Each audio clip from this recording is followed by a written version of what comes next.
Susan, I can only say thank you from my heart for the work that you're doing and the music that you're playing, and thank you for having us. I'm up here tonight by myself. You'll notice that Linnea is not with me. 25 years ago yesterday, I and my husband welcomed our second daughter into our life, and as she sang tonight and brought tears to my eyes, child of my body, bone of my bone, apple of my eye. And we were so excited, and she and I have been on the road talking about mental health. I was not expecting that 6 years ago while I was teaching at Seattle University about mental illness in children and adolescents that my daughter would be in the psychiatric unit at Harborview.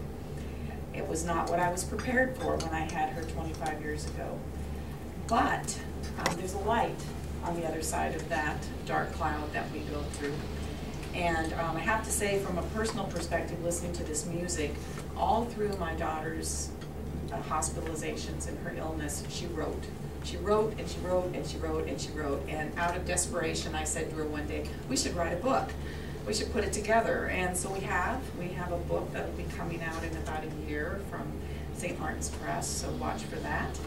And in this vast journey of ours, as I copied from Linnea's words, our vast journey, we've vowed to take care of each other and to take care of her, and that's what she's doing tonight. She's been pretty stable with her bipolar disorder for about 4 years, but last night it would be, she finally said, Mom, I really can't make it to Olympia tomorrow.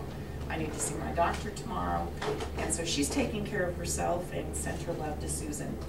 But on our journey, one day about a year and a half ago, my phone rang and I answered it, and it was Glenn Close and the organization Bring Change to Mind, and they had found us on our Facebook page and our website, and they said, we have this amazing organization that Glenn and her sister Jessie, who actually lives in Bozeman, Montana, put together. Her sister Jessie has bipolar disorder as well, and Glenn's nephew, Kalen, Jessie's son, has schizophrenia. And Glenn said, I'm tired of hiding this. And so she created Bring Change to Mind as an anti-stigma campaign against mental illness. And I encourage you to go to their website and watch their public service announcement, which is a really amazing short video, because 1 in 4 people have mental illness.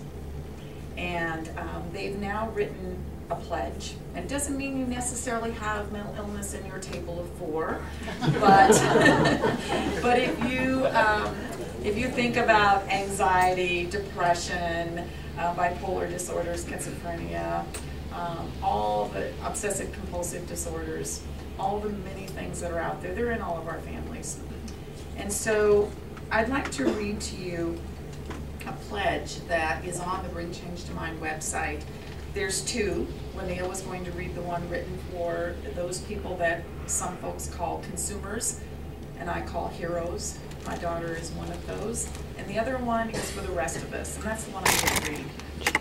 See if you'll join me in this pledge. It is likely that someone I know is living with a mental illness, and that the fear of stigma may prevent them from accepting their illness and seeking help.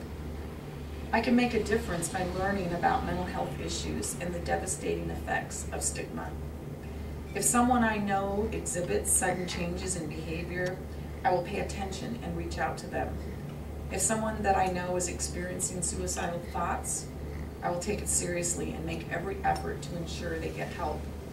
I will not perpetuate or tolerate stigma of any kind, and will commit myself to changing the way that society views people living with mental illnesses. And so there's a place to click on this on the Bring Change to Mind website and say that I agree, and I encourage you to do so.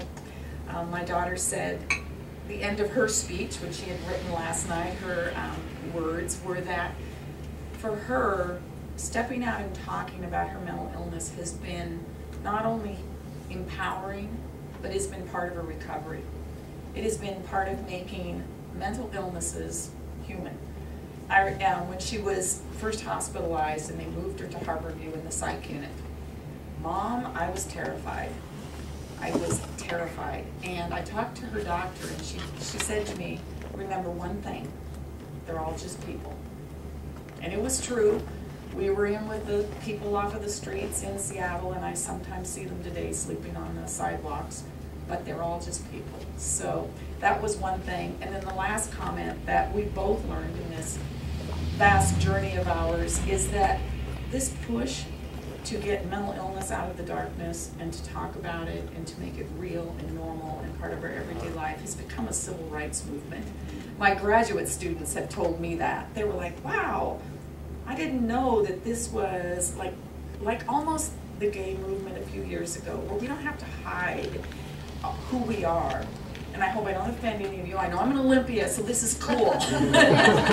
But my graduate students pointed out to me that this is a civil rights movement. And so thank you again so much, Susan, for inviting us. I brought some cards. You can find our website because we're doing some work with some mental illness awareness activities and also a symposium in March, February and March, in the Seattle area. And you can email us, you can call us, you can find out more about that, so we'll have our cards out and around as well. And do go to the Bring Change to Mind website, look at their PSA, and take the pledge. Thank you for this music tonight, and thank you.